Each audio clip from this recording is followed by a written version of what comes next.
le podcast de François René. Cette émission vous est présentée par le Voyagiste de Québec et Voyage USA. Showbiz, voyage et nostalgie.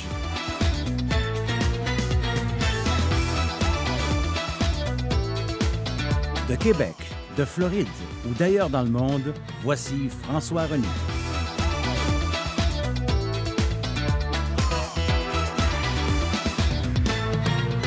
Comment ça va tout le monde? Heureux de vous retrouver à nouveau aujourd'hui. On va parler un peu de politique avec Pierre Paulus aujourd'hui. Il est le lieutenant politique au Québec du Parti conservateur. Il s'en passe des choses à Ottawa, ça brasse pas à peu près. Alors, on voulait en parler un peu avec Pierre, qui est un bon ami que je connais depuis jeune petit garçon, parce que son père était un ami personnel avec qui j'ai travaillé beaucoup à la radio à l'époque. Alors, on parlera avec Pierre. Et puis, on est en pleine Coupe des Nations. On a eu le Super Bowl il n'y a pas longtemps également. C'est le break du hockey. Alors, on parle de sport. Donc, politique et sport. Deux sujets aujourd'hui, ça va changer des artistes parce que Serge Cloutier, notre collaborateur, Serge, un gars de sport, un chroniqueur, un animateur de sport à Québec pendant des années, à l'époque de Marc Simoneau, de Joe Hardy, de tous ces gars-là, il sera avec nous également sur l'émission d'aujourd'hui.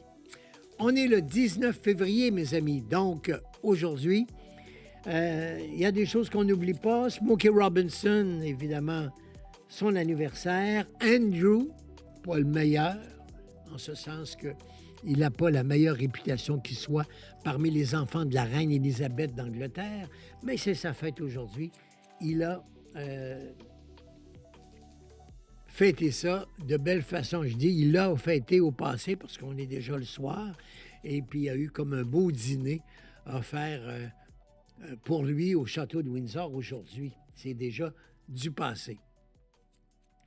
Dans les choses intéressantes, un 19 février, mais en 61, c'était l'ouverture du Canal 10.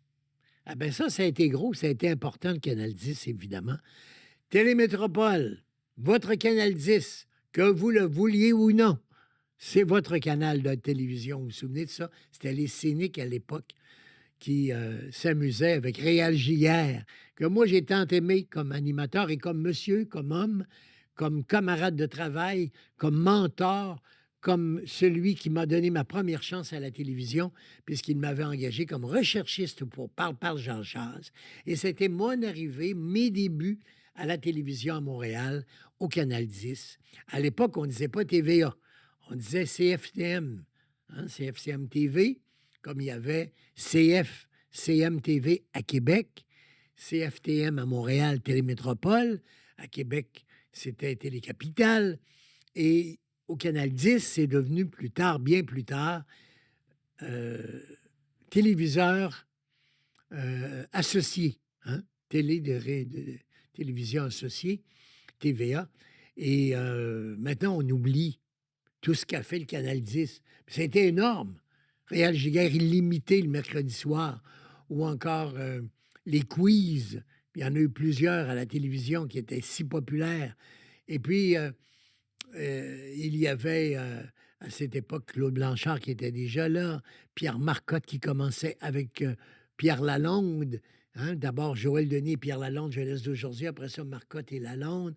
Ensuite, dans l'histoire, il y a eu tous les grandes émissions à succès du Capitaine Bonhomme, avec Frédé Washington, avec Ray Basile en 65, Olivier Guimond qui vient éblouir tout le monde avec des codes d'écoute qu'on n'avait pas connus à l'époque, extrêmement populaire. Il devient cette année-là Monsieur Radio Télévision, en 65 d'ailleurs, cette même année où il était vraiment le plus populaire de tous les artistes au Québec. Alors, il y en a des souvenirs. On n'a pas le temps ce matin de se rappeler tout ce qu'a représenté pour les Québécois le Canal 10. Je dis bien Québécois, pas les Montréalais. Pour les Montréalais, ça a été l'ouverture de la télé privée, parce que jusqu'au 19 février 61, ça n'existe pas. de stations privées. Il y a Radio-Canada qui diffuse depuis 1953, mais ils sont les seuls à diffuser. Tout passe à Radio-Canada. Ce sont les seuls qui présentent des émissions. Ils ont le hockey, ils ont le baseball, ils ont les Jeux olympiques, ils ont les émissions de variété, ils ont musical, ils ont la boîte à surprise pour les enfants, ils ont les émissions scientifiques, les bulletins de nouvelles. Tout est à Radio-Canada, la seule station de télé qu'on a à ce moment-là. Mais arrive M. Desèvres, Alexandre Desèvres, et il va créer un premier poste privé de télévision au Québec. C'est celui à Montréal, le Canal 10, qui fait compétition directement à Radio-Canada, qui prend aucune de ses émissions et qui doit créer sa propre grille d'émissions, ses propres programmes. On croyait ça impossible au début.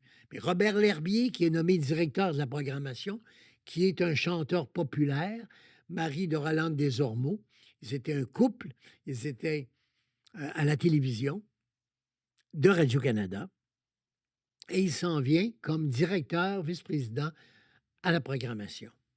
Et c'est lui qui va engager Réal Giguère et qui va commencer à faire toutes ces émissions qui ont marqué le Canal 10 à l'époque. Donc, c'est une grande fête pour eux aujourd'hui. 19 février 1961, l'arrivée d'un nouveau joueur dans la télévision, Canal 10, Télémétropole, qui deviendra plus tard TVA et le réseau que vous connaissez aujourd'hui.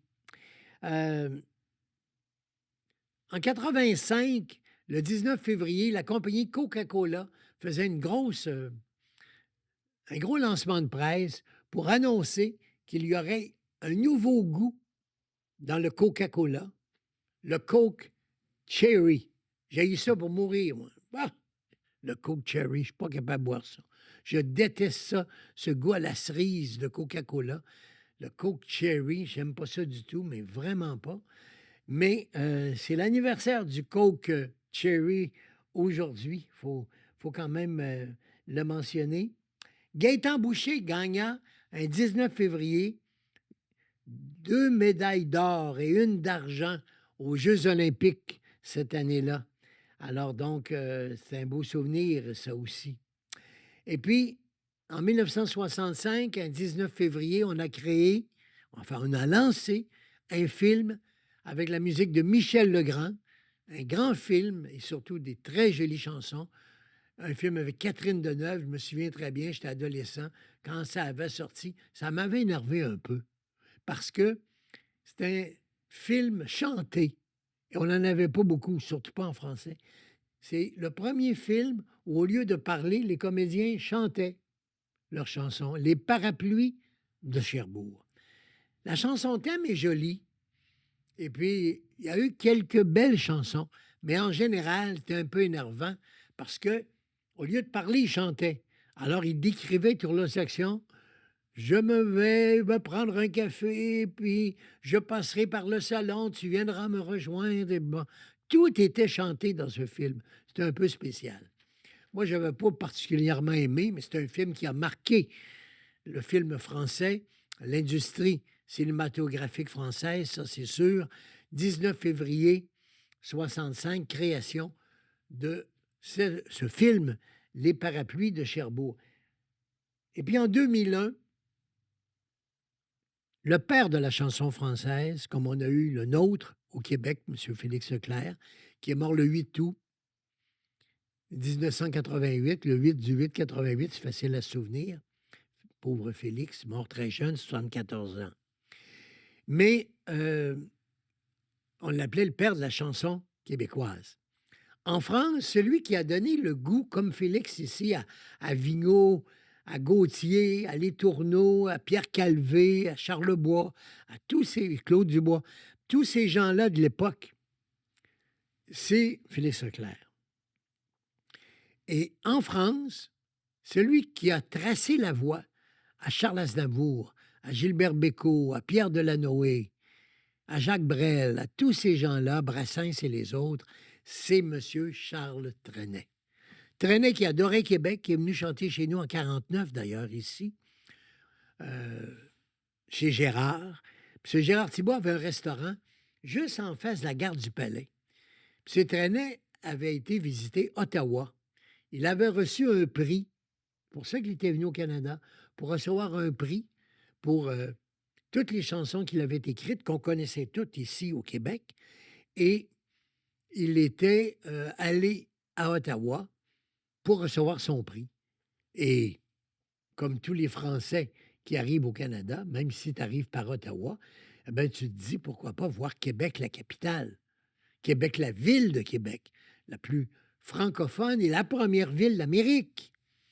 Alors, M. Trenet avait pris le train, Ottawa-Québec. Et puis, il était arrivé à la gare du Palais. Alors, il est sorti de la gare du Palais. C'était l'heure du dîner. Il y avait un restaurant annoncé juste en face, l'autre bord de la rue de la gare, s'appelait Chez Gérard. Parce que le propriétaire était M. Gérard Thibault, un restaurateur. Alors, Charles rentre là, et puis, il a dit, « Est-ce que le propriétaire est ici? » Et on dit, « M. Gérard Thibault est quelque part dans les cuisines. » Alors, il est arrivé finalement, Gérard, sur place, et puis il l'attendait, M. Charles Trenet.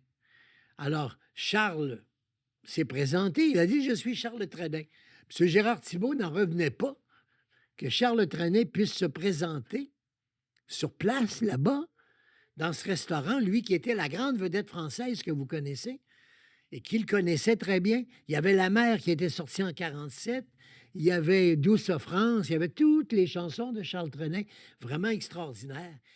Alors, Charles Trenet se présente et il dit, « Je suis Charles Trenet. » M. Thibault n'en revient pas. Il regarde 2 fois plutôt qu'une si c'était vraiment lui, parce qu'il n'était jamais venu au Québec, Charles Trenet. C'était sa première fois qu'il arrivait chez nous, en sortant de la gare de l'autre côté du restaurant. Alors, il dit à Gérard Thibault, « Je viens d'Ottawa, le Canada m'a offert un prix, et moi, je veux chanter ici, dans votre restaurant. » Alors, Gérard Thibault lui a dit, « Mais écoutez, c'est impossible. Je n'ai pas de système de son, je n'ai pas de piano, je n'ai même pas de scène. » Bien, il dit, « Tout ça, ça s'arrange rapidement. On va organiser toute l'affaire. Trouvez-moi un bon chef d'orchestre. J'ai déjà ma musique. Et dans 3 jours, samedi, je fais un spectacle. Charles Trenet chante à Québec chez Gérard. Ça me prend un gars de radio, quelqu'un qui va en parler un peu. » Alors, Saint-Georges-Côté était très populaire à l'époque à CKCV à Québec. Alors, M. Thibault le connaissait. Il va voir Saint-Georges et lui dit, « Charles Trenet, tu ne le croiras pas, la grande vedette française, sans avoir annoncé sa venue, est arrivé à Québec ce matin et il veut chanter samedi soir dans mon restaurant. On va placer les tables différemment. On va inviter tout le monde à manger comme d'habitude, mais il y aura une petite scène improvisée, musicien, pianiste et batteur avec un bassiste, un petit trio, et la grande vedette de la France, Charles Trenet, viendra chanter sur place un tour de chant. Il veut le faire.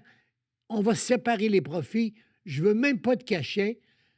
Si vous faites de l'argent, on se séparera les sous. Si vous n'en faites pas, vous ne payez pas. Je veux chanter à Québec. » Alors, est arrivé le succès, évidemment, de Charles Trenet. Il est resté 1 mois à chanter 2 fois par soir, tous les soirs, chez Gérard à Québec, au cabaret de M. Gérard Thibault.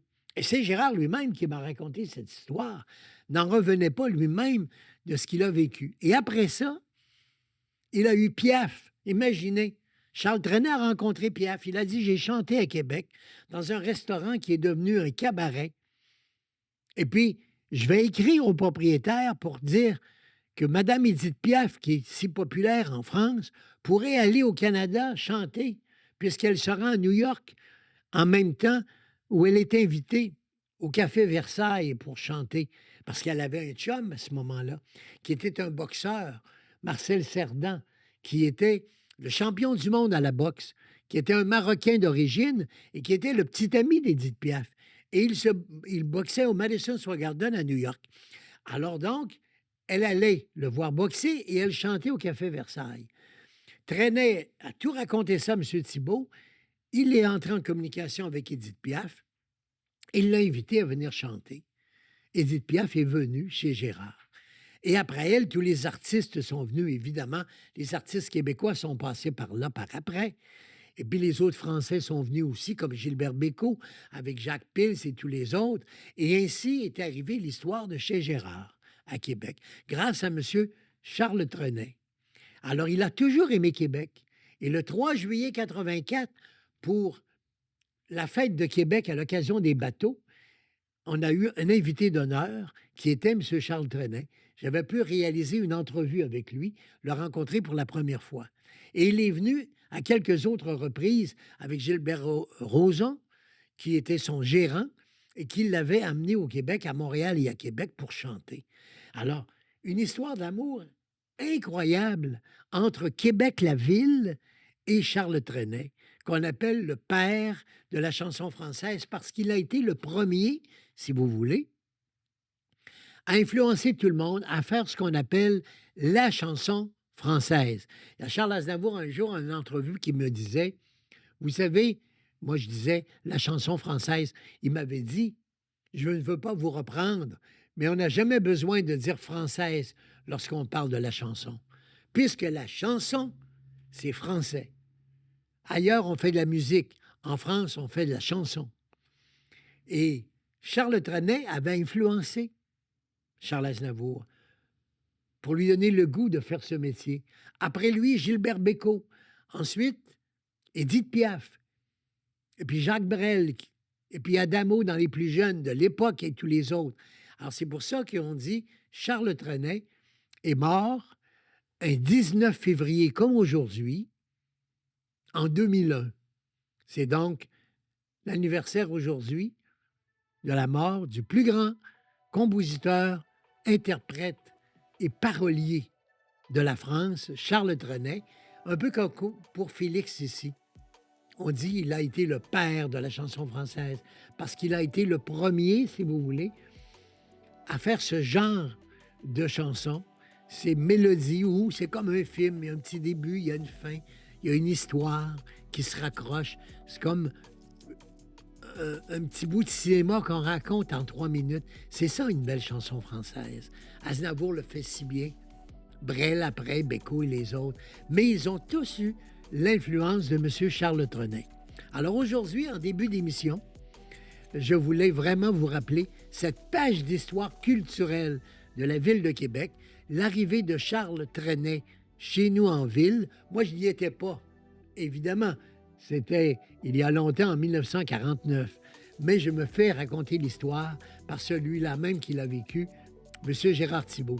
Et aujourd'hui, quand j'ai vu qu'on était 19 février, je me suis rappelé que c'était la mort de Charles Trenet en 2001 et que je me devais de prendre quelques minutes pour nous rappeler ce que Trenet a fait, comment Charles Trenet a été important pour la chanson française et qu'aujourd'hui, on l'a salué à notre façon.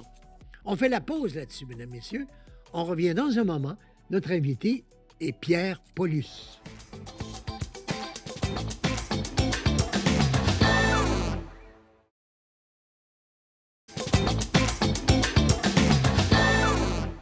Mon prochain invité a des fonctions très importantes à faire, à réaliser ici au Canada, parce qu'il est député de Charlesbourg-Saint-Charles. Et puis aussi, surtout, il est lieutenant politique pour le Parti conservateur pour l'aile du Québec. Mais je l'ai connu tout petit. Jeune garçon, avec son papa qui travaillait avec moi à CJRP. C'est mes premiers souvenirs que j'ai de lui. Vous me permettrez de, même si c'est peut-être un futur ministre, on ne sait jamais, mais vous me permettrez de le tutoyer et puis de le saluer comme un bon ami que je connais depuis longtemps. Monsieur Pierre Paulus est avec nous. Bonjour, Pierre. Bonjour, François. Comment ça va? Tu courais partout dans les corridors de CGRP à l'époque. Ton papa, Pierre Denis, malheureusement disparu, était avec moi à la promotion puis aux émissions de CGRP. Mais tu venais à la fin de semaine. Je me souviens encore, même si j'étais jeune, de ces années-là, avec le mobile de CGRP. À l'époque, les lumières étaient bleues. Fait que j'avais l'impression d'être dans une moto de police quand on se promenait. Eh oui. On avait des arrestations, évidemment, de voir ça. Dans l'époque, quand c'était des disques, là, toute l'espèce de l'endroit qui gardait les disques pour les animateurs. Ah oui, Vraiment, oui. belles années. Tu été élevé un petit peu, je serais pas dans le showbiz, mais en tout cas, à cause de ton père, les galas gastronomiques et puis les magazines, les journaux, enfin, tu as été très jeune mêlé au métier de radio et de télévision. Effectivement, c'est vrai. Quand on pense à ça, dans le fond, j'étais jeune, puis mon père à CGRP, par la suite, a travaillé pour les hebdos régionaux pour le groupe Québécois. Donc, j'allais à l'imprimerie avec lui le dimanche voir les journaux s'imprimer. Fait que ce milieu-là, le milieu des affaires, le milieu artistique, effectivement, que je l'ai côtoyé lorsque j'étais très jeune. Puis ça t'a jamais tenté, ce côté-là, non? Comme Ben, j'ai carrière. fait Prestige, hein. J'ai parti le magazine Prestige à Québec avec Denis en C'est 1996. vrai, c'est vrai. Denis, les premières années, m'amenait à découvrir la communauté d'affaires parce que moi, à l'époque, j'étais aussi militaire, donc j'étais un petit peu plus le côté, un petit peu plus soldat, là, mais le côté business avec lui, on a découvert ça ensemble. Puis après Ouais. ça, je me suis occupé de la revue pendant une vingtaine d'années. Ben oui, je comprends.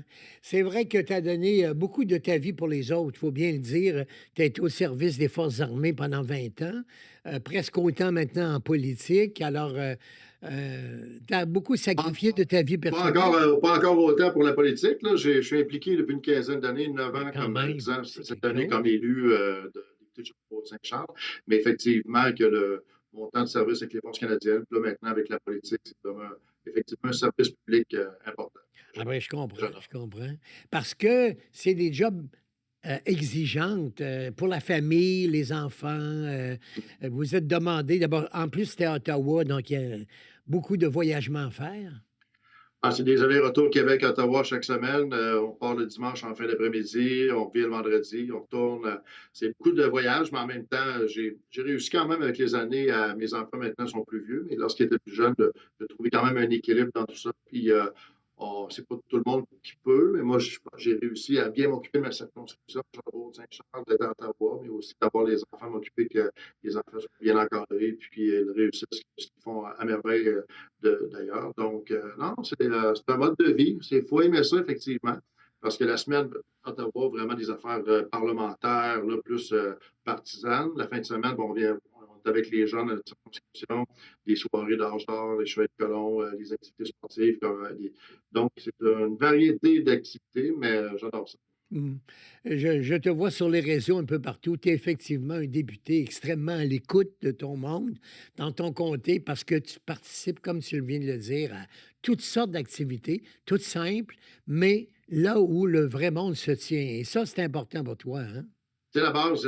Lorsqu'on est député, c'est facile de se laisser entraîner dans la politique partisane d'Ottawa, dans ce qu'on appelle la bulle, là, vraiment dans une espèce d'environnement que tu penses que tu es le maître de l'univers.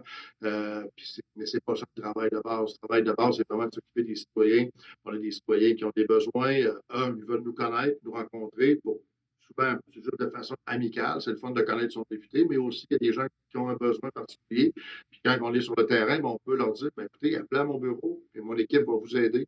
Donc, les gens, souvent, n'osent même pas avoir une approche comme ça avec un député fédéral. Moi, quand je me promène, à chaque fois, je leur dis, on est là pour vous aider. Même les gens viennent, on les aide. Puis ça, c'est vraiment le travail de base d'un député, c'est de s'occuper de son. Ouais, puis toi, en plus, quand arrivent les élections, là, puis qu'il y a le porte-à-porte, puis la rencontre des gens, t'aimes le monde, ça doit être une partie du métier que t'aimes, malgré tout. Oui, ben absolument. Puis, je veux dire, si on n'aime pas les gens, on ne veut pas aider, ben on n'est pas à la bonne place. Là. Si tu ne fais Ouais, pas de la ouais. politique juste pour le spectacle, il faut que tu fasses de la politique pour les bonnes raisons. Pour les bonnes raisons, ben, c'est les besoins des gens. Ouais, vous en parlez entre vous, à ça, parce qu'il y en a qui ont, on dirait qu'ils n'ont pas compris ça du tout, ce que tu expliques. Je ne sais pas si des fois vous vous en parlez entre vous, parce qu'il y en a des fois qu'il faudrait, j'imagine, remettre à l'ordre, parce que il y en a que c'est juste pour le show, effectivement. Ben, c'est ça. C'est facile de tomber là-dedans. C'est pour ça qu'il faut vraiment être, comme on dit en anglais, être groundé, là, avoir les deux pieds sur terre. Parce que Oui. comme je disais tantôt, quand tu es à Ottawa, c'est facile de penser là, que là, on est des grandes vedettes, mais au bout de la ligne, en tout cas, pour moi, les vedettes, c'est les gens qui travaillent fort, les entrepreneurs, les citoyens qui font en sorte que notre société avance. C'est des groupes communautaires. Je rencontre énormément de groupes communautaires, puis à chaque fois, je les remercie pour ce qu'ils font. C'est eux autres, les vrais vedettes. Nous autres, on est là pour servir les gens. Oui. C'est ça, il ne faut jamais oublier ça.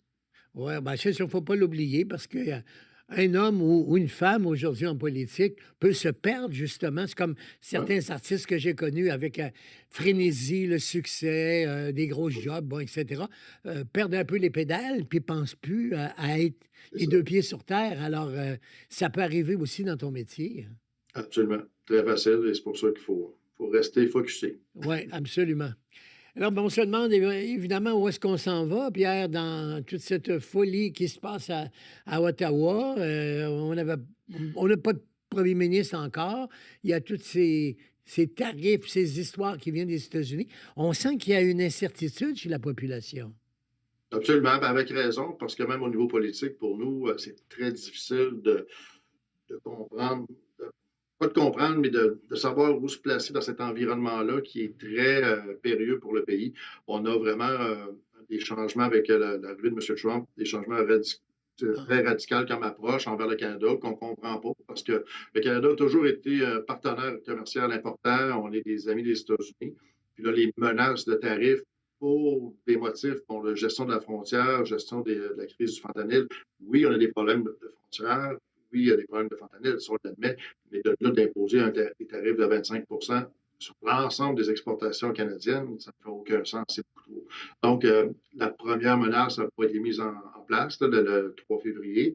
On va voir là, une sur l'aluminium en date d'aujourd'hui, puis l'acier qui a été mise, mais c'est mondial aussi, c'est tous les pays. Donc, là-dessus, c'est pas évident de manœuvrer à travers tout ça, surtout pour les entrepreneurs, les entreprises qui eux, ont leur marché primaire. Il y en a plusieurs que leur marché primaire, c'est les États-Unis. Donc, actuellement, sans trop savoir où ils s'en vont, ils doivent faire des mises à pied. Il y a des gens qui mettent des employés à pied parce déjà. qu'il y a de l'incertitude énorme.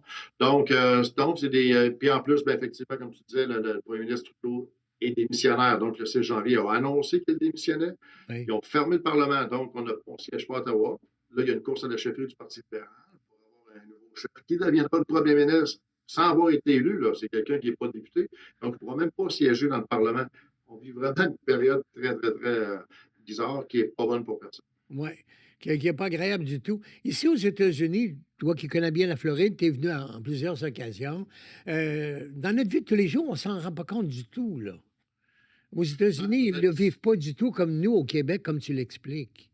Non, parce que pour l'instant, les menaces tarifaires ont un impact sur les entreprises canadiennes. Donc, c'est pour ça que les Américains, au niveau américain, eux autres, ce qu'ils voient, c'est qu'un président qui veut mettre des tarifs pour renforcer, dans le fond, la production aux États-Unis. Oui, Mais là, ce que les gens vont réaliser dans pas long, si vraiment ces menaces-là tarifaires viennent en place, là, c'est les Américains qui payent le 25. Donc, l'effet au Canada, c'est qu'on va vendre moins parce que les Américains vont acheter moins parce que ça va coûter trop cher. Donc, c'est là qu'on a un problème à comprendre la dynamique de ce que M. Trump fait actuellement. Parce que, par exemple, l'aluminium, le Québec est un grand producteur d'aluminium, puis aux États-Unis, ils n'en produisent pas beaucoup. Ils ont vraiment besoin de l'aluminium canadien pour faire même les équipements de défense, les jets, énormément de produits qui sont faits aux États-Unis. Donc, pourquoi se taxer eux-mêmes de payer 25 plus cher pour une matière qu'ils ont besoin de toute façon? Puis, c'est pas vrai qu'ils peuvent bâtir des méga manufactures pour faire de l'aluminium comme Rio Tinto. Ça ne se fait pas comme ça. Là. Donc, oui. les Américains ne le sentent pas actuellement, mais ils vont le sentir à très court terme quand ils vont voir le prix des matières augmenter. Oui, oui, c'est sûr que c'est un peu une folie exagérée, tout ça. Et les Américains, comme tu le dis, s'en rendent pas encore vraiment Non, c'est ça. compte, là. Ouais, Pour l'instant, non, parce que là, le stress est du côté canadien, ouais. parce que les entreprises disent qu'on ne pourra plus vendre aux Américains. Mais les Américains, eux autres, ils n'ont pas encore cet effet-là parce que ce n'est pas en place. Puis les tarifs n'ont pas encore augmenté. Mais ça aurait été une crise moins difficile si on avait eu un premier ministre bien élu, officiel, en poste, là, bien solide. Si Justin Trudeau n'avait pas tant entendu, ça fait un an que vous voulez le défaire, ça fait un an qu'on n'a pas vraiment un gouvernement solide. Alors, si c'était réglé avant que M. Trump arrive, il me semble que ça aurait été plus facile pour le Canada d'être capable de combattre les idées tarifières et tout ça, là. C'est qu'au niveau politique au Canada, ça fait plusieurs années, puis mettons un bon 2 ans, là, que c'est Oui. clair que M. Trudeau avait fait son temps, que le gouvernement libéral, là, je veux dire, la dette du pays a doublé, les taux d'intérêt sur la dette sont à 54 milliards par année, etc., etc. On savait que c'était la fin. Nous, cet automne, on a demandé des votes de non-confiance envers le gouvernement. Le NPD n'a pas voulu. nous supporter là-dedans, ce qui fait en sorte que le gouvernement restait là. Mhm. Mais M. Trudeau était très affaibli, très faible. Donc, Donald Trump est élu le 5 novembre, commence à faire des menaces. N'oublions pas quand M. Trudeau et Dominique Leblanc ont été invités à Mar-a-Lago à aller souper avec M. Trump un vendredi soir. Tout le monde a dit wow, bravo. Et finalement, ça a fini comment cette affaire-là? Ça a fini avec Donald Trump qui a mis des menaces et qui a dit je vais faire du Canada le 51e État des Ben oui. États-Unis. Donc, M. Trudeau, finalement, a fait rire de lui. C'est ça qui est arrivé. Puis là, ben, le 6 janvier, il a décidé de démissionner. On est vraiment très faible au niveau politique, compte tenu de tout ça.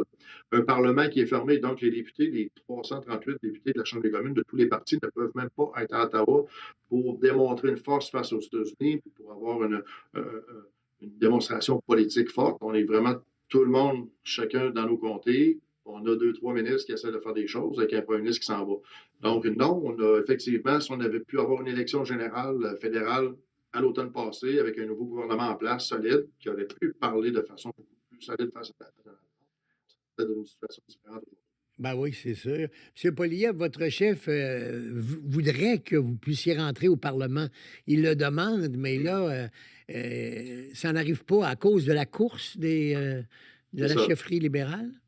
C'est ça. Là, actuellement, il y a une course à la chefferie du Parti libéral qui finit le 9 mars. Le 9 mars, le vote va avoir lieu. On va connaître le nouveau ou la nouvelle chef du Parti libéral qui, de facto, deviendra premier ministre à la place de Justin Trudeau. C'est un fait très particulier parce que là, par exemple, si c'est Mark Carney qui gagne, bien, Mark Carney devient premier ministre du Canada, mais il n'a même pas été élu Par comme aucun député. Canadien. Il ne Oui. peut pas siéger au Parlement d'Ottawa. Donc, il va être premier ministre du Canada sans avoir été élu. Avoir été élu comme chef par des membres du Parti libéral, mais il n'a pas été élu comme député. Donc, je pense que c'est la première fois de l'histoire où, quand c'est arrivé, ça fait 120 ans, genre. Là. Donc, c'est vraiment particulier. Puis là, encore là, ça, c'est la prochaine étape. Donc, le 9 mars. Le 24 mars, la fameuse prorogation, la fermeture du Parlement, ça va jusqu'au 24 mars. Le 24, normalement, on rentre à Ottawa au Parlement. Il se passe quoi? Là, on a déjà des crédits à voter. Normalement, les partis d'opposition, on a tous dit qu'on voulait voter contre. Si on se rend là, qu'on vote contre, on fait tomber le gouvernement. Mais de l'autre affaire qui peut arriver, c'est que M. Carney peut lui-même décider en arrivant, je déclenche une élection fédérale. Je ne rentrerai pas au Parlement. Fait qu'on ne sait pas. On vit vraiment dans une période d'incertitude incroyable, donc tant au niveau des élections que des relations avec les Américains. Absolument rien de bon pour personne. Oui, On aurait c'est dû sûr. éviter ça. Mais vous vous préparez, j'imagine que ce soit le nouveau premier ministre ou que ce soit vous qui renversiez le gouvernement. Il faut qu'il y ait des élections. Là, on n'a plus le choix. On est collé au mur. Absolument. Absolument, c'est ce qu'on demande et on espère que dans les prochaines semaines, de ce qu'on aura, soit ou plus tard, là, le 24 mars, quand on va rentrer à Ottawa, qu'on puisse avoir un vote de non-confiance, déclencher une élection fédérale en bonne et due forme. Puis les gens qui disent, ouais, mais c'est pas le temps de faire une élection, mais moi, je dirais non. Au contraire, là, c'est plus que jamais le temps parce que les Américains ils savent que si le pays est en élection, ils vont quand même respecter le fait qu'on soit en campagne électorale. Par la suite, il y aura un gouvernement qui va être en place, qui va avoir le vote populaire qui va déterminer exactement quel gouvernement on va avoir au pays. Puis là, le nouveau premier ministre pourra négocier avec Donald Trump de façon beaucoup plus solide avec un mandat clair de la population. Et ce qu'on n'a pas actuellement, parce qu'oublions pas que c'est un gouvernement minoritaire qui a resté en place depuis 4 ans à cause de l'appui du NPD, parfois du Bloc québécois. C'est toujours, on est vraiment sur des sorts mouvants. Et ton chef vient de plus en plus au Québec. Je pense que M. Poilievre a Ouais. à se faire connaître davantage parce que plus il est connu, plus il semble plus populaire. Absolument. C'est toujours une question. La politique, c'est toujours la même chose. Il faut connaître les personnes, mieux les connaître. Souvent, on a l'image de la personne qu'on nous montre à la télévision nouvelle. C'est souvent ce que je dis aux gens. OK, je dis pas, j'étais avec Pierre Poilievre tous les jours en meeting, parce que comme lieutenant politique, je suis dans les réunions de direction avec lui. Puis l'homme que je connais, avec qui je travaille, que j'ai appuyé dans la course à la chefferie il y a 2 ans, c'est pas la personne qu'on montre aux nouvelles de façon régulière. On nous montre souvent un côté plus négatif. Mais le côté positif, le gars qui a de l'humour, qui est de bonne humeur, professionnel surtout, qui, quand il y a une question, demande à son équipe d'avoir vraiment l'information précise. Il va m'appeler des fois à 10 heures le soir pour dire Pierre, peux-tu me confirmer telle affaire que c'est bien ça? Donc, c'est vraiment quelqu'un de hyper professionnel. Mais c'est Consciencieux. pas consciencieux, mais c'est pas l'image que les médias nous projettent malheureusement. Je ne peux pas me plaindre dans les médias, mais il y a une réalité que ça fait 10 ans que je suis en politique, puis je le vois. Ce qu'on vit, ce qu'on fait, ce qu'on propose, Il faut trouver des moyens alternatifs de le faire voir aux gens parce que dans les médias réguliers, on voit pas ça. Oui, bien, parce que d'habitude, c'est des clips, comme vous appelez. Ils vous donnent un 30 secondes, 40 secondes. C'est pas des fois tout le message qui passe. C'est ça qui est. Donc, Hein? c'est ça, des fois, j'ai une demande d'entrevue, une réaction qu'on appelle. Oui. Même dans mon cas, bon, je vais avoir 2, 3 questions, puis ils vont me tenir 7, 8 secondes pour mettre dans le bulletin de nouvelles. Donc, ce que je vais dire, ça va être juste le petit extrait de 8 secondes Ouais. qui va être choisi dans les. Ben, ça fait partie De la game. entre guillemets, là. Ouais. Mais il reste qu'à un moment donné, il y en a qui ont la clip positive, puis nous, on a la clip négative. Fait que Oui, oui. les gens finissent par dire: Ah, les conservateurs, ils chantent tout le temps. Oui. Mais tu le connais, le métier maintenant, là, depuis toutes ces années. Tu sais comment ça Oui, marche. bien sûr. Ouais. Absolument, absolument. Mais ce que je peux dire aux gens qui nous écoutent là, dans le podcast, François, c'est que Pierre Poilievre, c'est un gars hyper brillant, très sympathique. C'est juste une question de le connaître puis de trouver idéalement. À chaque fois que quelqu'un le rencontre en personne, il me dit tout le temps, il est vraiment gentil. Oui, oui. Il écoute vraiment, là, c'est ça, c'est le gars que je connais. Et il a une charmante épouse, mon opinion aussi. Absolument. Je la connais pas, mais. Elle est super fille, une réfugiée qui est arrivée au Québec, à Montréal. Elle est avec sa famille du Oui. Venezuela. Elle avait 7, 8 ans. Ils sont installés à Montréal-Est. Ils ont connu la misère, puis tout ça. Son père, il travaillait dans une banque dans le pays, il était chauffeur de taxi, puis c'est comme ça, de Oui. réfugié. Fait qu'Anaïda, c'est une Québécoise de Montréal, vraiment, qui parle 3 langues, espagnol, français, anglais. Puis, Ouais. même, c'est une petite anecdote en passant. Pierre Poilievre, ils ont 2 enfants, 2 jeunes enfants de 3 ans et 5 ans. Et Pierre parle toujours en français à ses enfants. Il ne parle jamais en anglais aux enfants. Ah ouais? Puis Anaïda parle en espagnol. Donc, les enfants, ils parlent espagnol, français. Puis, j'ai dit à Pierre, ouais, puis l'anglais, ils l'apprendront plus tard. Fait que c'est vraiment d'amener le français, c'est prioritaire pour Pierre Poilievre avec ses enfants. Ouais. C'est des choses que je pense que c'est important que les gens sachent. Ben, je comprends.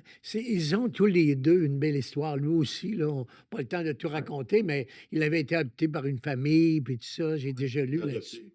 Oui, oui. Sa mère, une jeune mère de 16 ans qui le met en adoption, est adoptée par 2 professeurs des Franco-Saskatchewanais qui l'ont adopté. Puis, non, c'est quelqu'un qui a passé à travers les étapes de la vie, là, puis qui a réussi à se ramasser aujourd'hui chef du Parti conservateur. Et également prochain premier ministre du Canada. Ben écoute, si c'est le cas, peut-être que je t'appellerai Monsieur le ministre. On verra. On verra. Tu seras le premier de tous ceux que j'ai connus très jeunes qui deviendraient un ministre. Alors, ouais, ça serait une nouveauté. Je n'ai pas connu beaucoup. C'est bon. Bon succès, bon travail aussi dans ton comté, là-bas à Charlebourg. Et puis, ben, on espère que on viendra faire du ménage un peu dans cette maison de foi à Ottawa parce que c'est pas drôle pour nous non plus de regarder ça aller. Là. Non, on a besoin de faire un grand ménage. Absolument. Salut Pierre, merci beaucoup de ta participation depuis la Floride. À la prochaine. Au revoir. C'est Pierre Paulus, qui est député de Charlebourg-Saint-Charles. Et puis, bien sûr, il est le lieutenant politique du Québec pour le Parti conservateur. Et comme je le connaissais depuis longtemps, de par la famille, son papa et la famille, alors je me suis dit que ça serait intéressant de parler avec lui. Plus l'homme que le politicien, mais on ne peut pas sortir ni l'un ni l'autre de Pierre Paulus parce qu'il en a fait sa vie depuis presque 15 ans. On s'arrête là-dessus, mesdames, messieurs, restez là. D'autres invités pour vous, toujours depuis la Floride, c'est le podcast de François René à Télémag.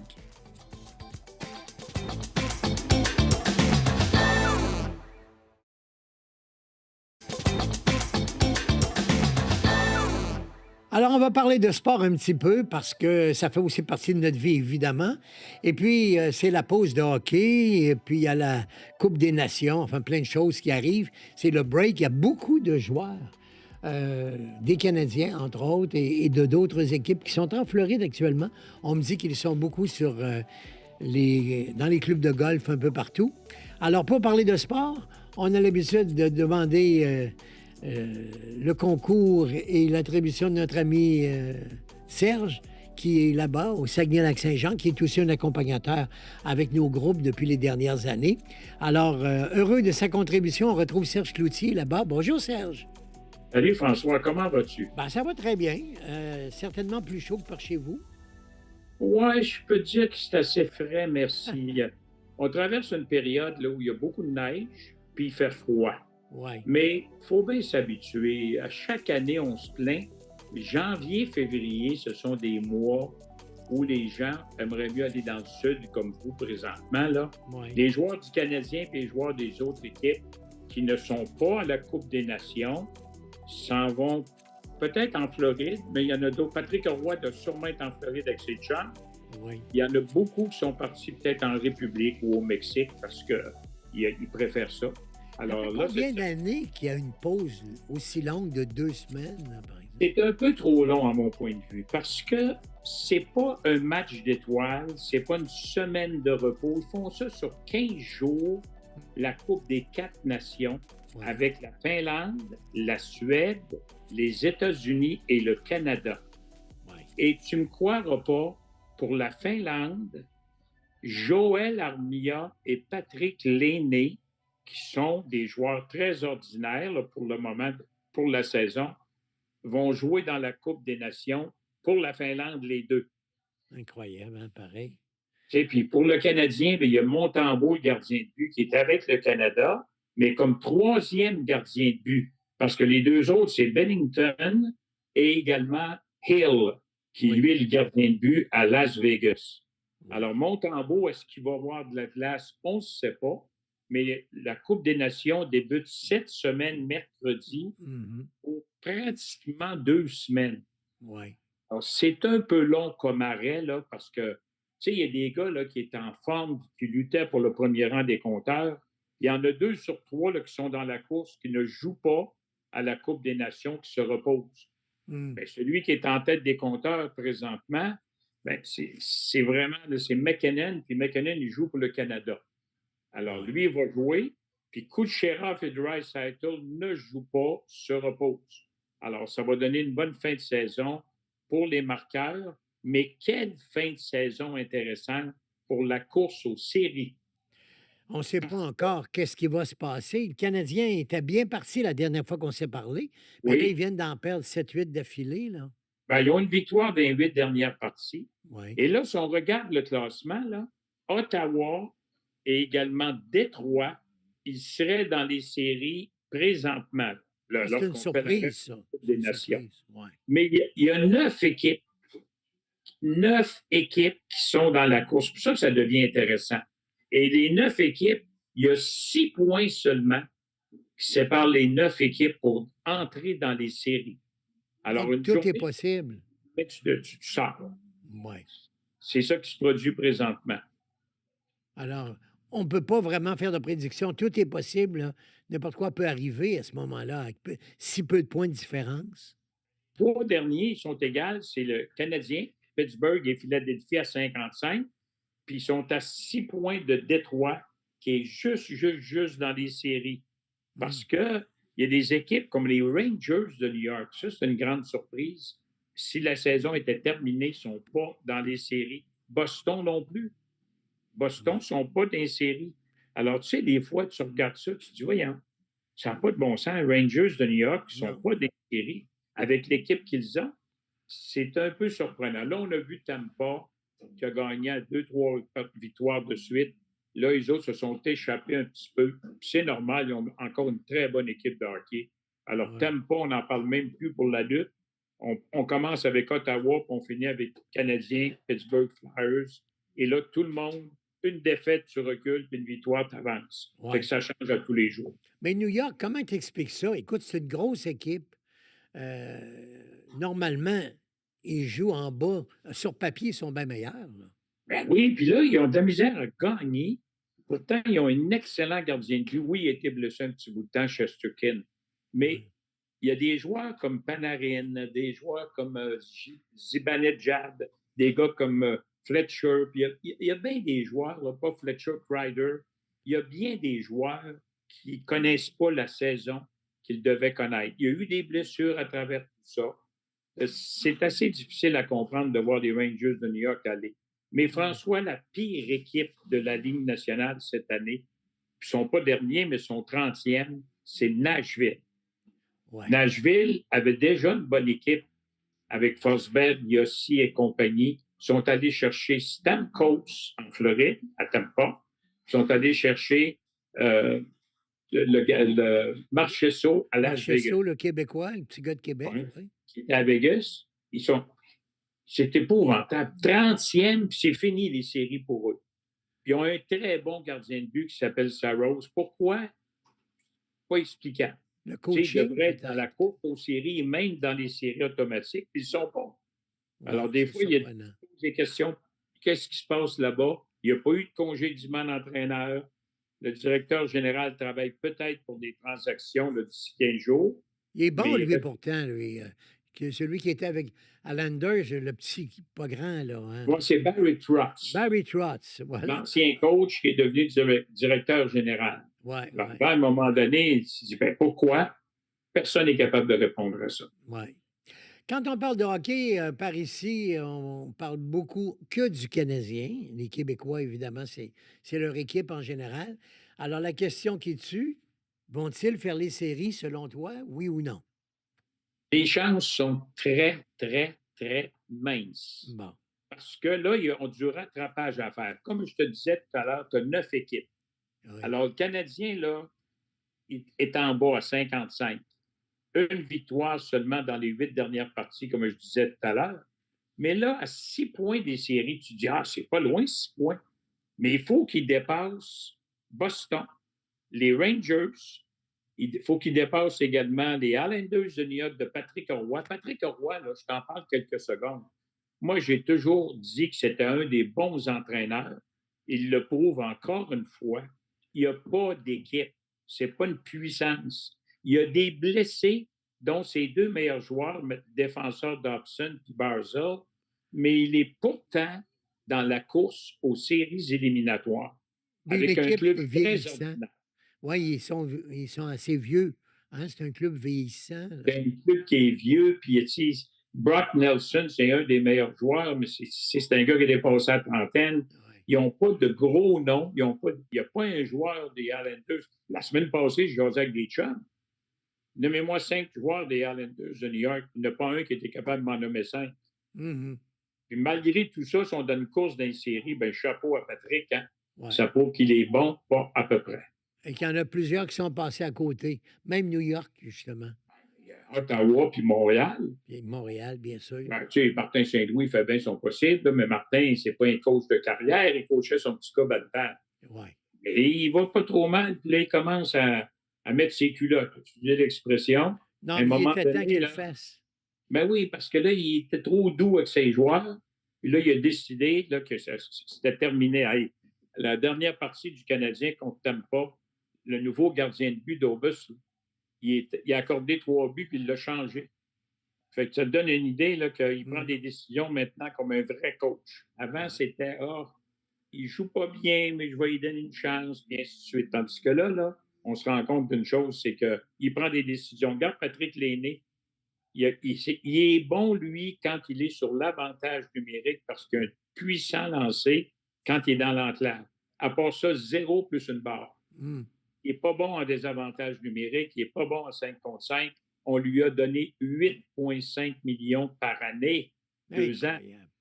17 millions, puis il ne travaille pas, il est paresseux.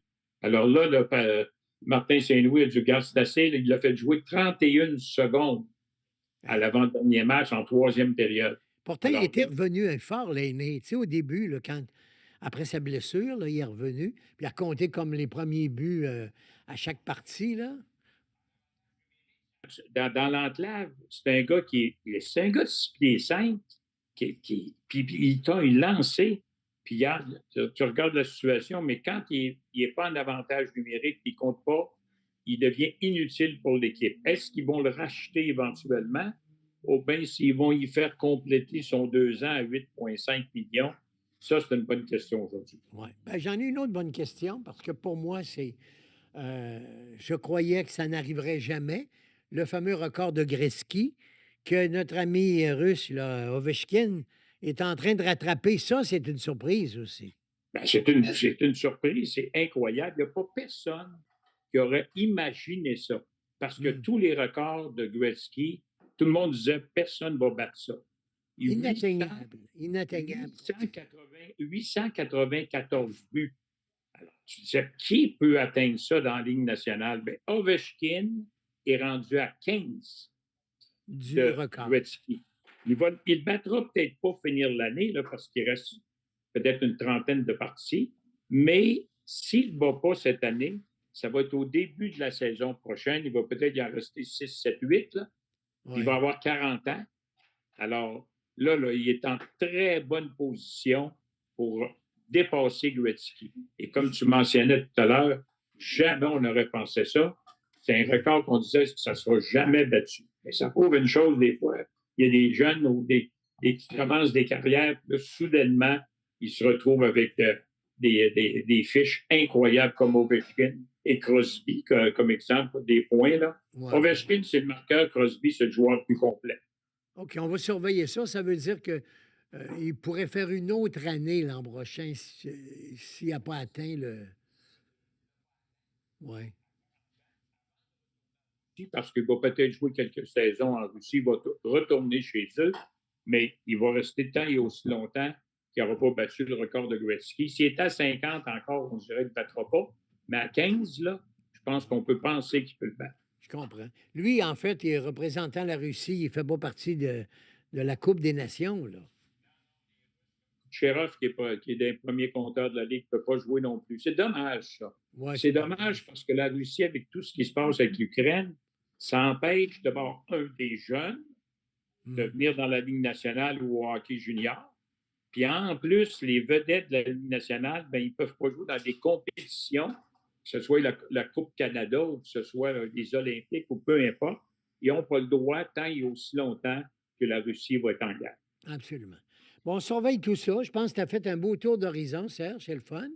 Tu vas partir, en terminant, je veux le rappeler, tu as accepté d'accompagner notre groupe de Tunisie au mois d'avril. Oui, le 5 avril. Le 5 avril. 5 avril, du 5 au 19 avril. Là, on va aller avec un groupe. Je pense qu'on est rendu pas loin d'une trentaine. Oui. Et ces gens-là, ben, d'abord, c'est un voyage qui n'est pas dispendieux. C'est vrai. 3 300 $. Tu sais, quand on regarde les croisières, les voyages, ça coûte 6, 7, 8 000 $. 3 300 $ avec l'avion direct Montréal-Tunis, tous les repas, les visites. Puis moi, je trouve qu'il est tellement bien fait parce que tu couches 3 nuits en arrivant à Mamet. Oui. Là, après ça, tu t'en vas tranquillement à 12 heures, tu en couches 2. Tu vas faire un petit tour dans le désert. Ça va être un coup de cœur, ça, le désert. Ah, le désert, il paraît que c'est quelque chose à vivre. Puis en plus, tu termines ton voyage avec 3 nuits à Djerba, puis 4 nuits à Sousse, sur le bord de la mer. Oui. Alors, il y a des gens qui nous écoutent, qui n'ont jamais été en Tunisie, et qui se disent sais-tu, j'aimerais ça essayer ça. C'est un voyage qui est très, très bien programmé. Félicitations, parce que c'est vous autres qui l'avez monté. Puis je pense que les gens vont vraiment, là, vraiment aimer ce voyage-là. Puis moi, regarde, dans géographie, je te donne déjà les places qui a à peu près un mois et demi. J'aurais Port El Kantaoui, là, puis Kariouane, à des endroits comme ça, puis 12, pas loin de la porte du désert. Fait que ma géographie, là, je vais bien la connaître. On va connaître l'argent, les dinars. Oui. Après ça, tu sépares en deux, semble-t-il, là, pour l'argent canadien, la température. Les gens vont être bien servis, puis j'ai bien hâte de les accompagner. Bon, ben alors, l'invitation est lancée. C'est Serge qui vous accompagne au mois d'avril. On en a un au mois de mars qui est complet. Avril, il reste quelques places pour aller avec toi, ceux qui s'intéressent. Et peut-être qu'on te retrouvera aussi en Europe centrale à l'automne. Je pense que c'est un autre voyage qui t'intéresse. Absolument. Puis on est toujours disponible. Alors, s'il y a des voyages qu'on peut accompagner, bien, ça nous fait plaisir. Là, tu vas retrouver peut-être tes amis Stachny parce que ce voyage-là passe par Bratislava. J'ai déjà été en circuit faire le tour au complet. J'avais complété avec Cracovie, Auschwitz. Là. Ah oui, ah oui. Ça, c'est dur. Il y avait tellement eu de meurtres, là, puis c'était pas sauvage, excusez l'expression. Non, écoute, les camps de concentration, c'est... Mais Budapest, Prague, Vienne, c'est des endroits merveilleux. Alors ça va être au mois d'octobre l'an prochain. Ouais. Les gens ont le temps de regarder tout ça, mais je pense que ceux qui veulent faire une belle croisière fluviale, là, sur un petit bateau, C'est parfait dans les canaux. Je pense que c'est un beau voyage qui s'en vient aussi. OK, Serge. Ben écoute, si, on va s'en parler d'ici ce temps-là. Parce que je sais que tu es resté de chum avec les Stachny, Peter et les autres. Alors peut-être que tu les verras si tu vas dans leur pays à l'automne. Mais Peter est encore là, lui, à Bratislava. Anton est en Suisse, puis Marianne est toujours à Québec. Marianne, malheureusement, là, il est très atteint, très malade, oui. Alors, tu sais, c'est plus difficile pour lui. Mais Peter est encore en bonne forme.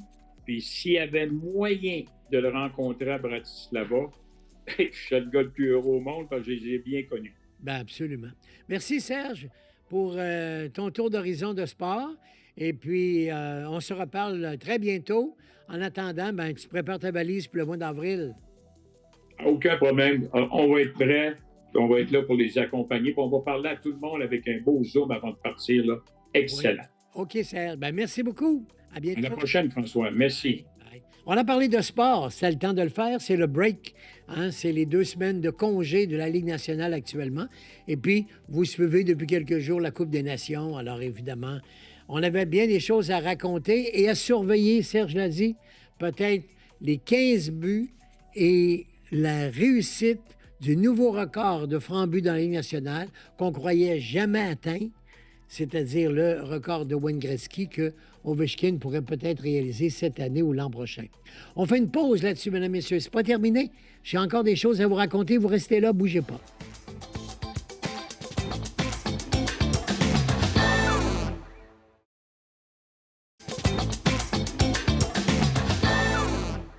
Eh bien, ça se termine là-dessus, mesdames et messieurs, pour la première de la semaine. J'espère que ça vous a plu. Le temps passe tellement vite. En votre compagnie, rendez-vous demain matin à 9 h, comme d'habitude. N'oubliez pas que nous avons ces rendez-vous tous les matins de 9 à 10 à Télémag. Ensuite, il y a un bulletin de nouvelles et vous pouvez me rejoindre sur radiofrançoisreny.com parce que je continue à vous parler de la vie et de la carrière de plusieurs de nos vedettes préférées, de nos chanteurs, notre vie, notre carrière en chansons. C'est ça que je raconte parce qu'à travers les chansons qu'on peut entendre, il y a notre vie aussi. Les moments de notre vie sont très souvent rappelés par des chansons que l'on écoute. Ça peut nous rappeler nos parents, ça peut nous rappeler notre jeunesse, ça peut nous rappeler un premier amour, ça peut nous rappeler tellement de choses, un voyage ou quoi que ce soit. Alors donc, entre 10 et 11, après le bulletin de nouvelles, lorsque je vous quitte dans quelques instants, vous pouvez aller sur Internet, sur toutes les plateformes, entre autres sur le site du Voyagiste de Québec ou encore radiofrançoisreny.com.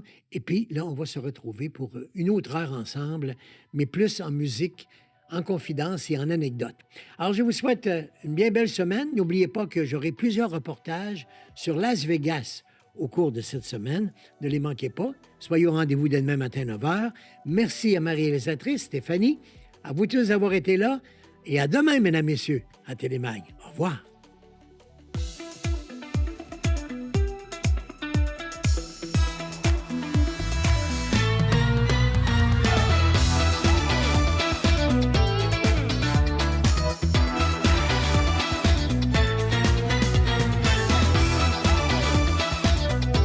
Cette émission vous a été présentée par le Voyagiste de Québec et Voyagiste USA.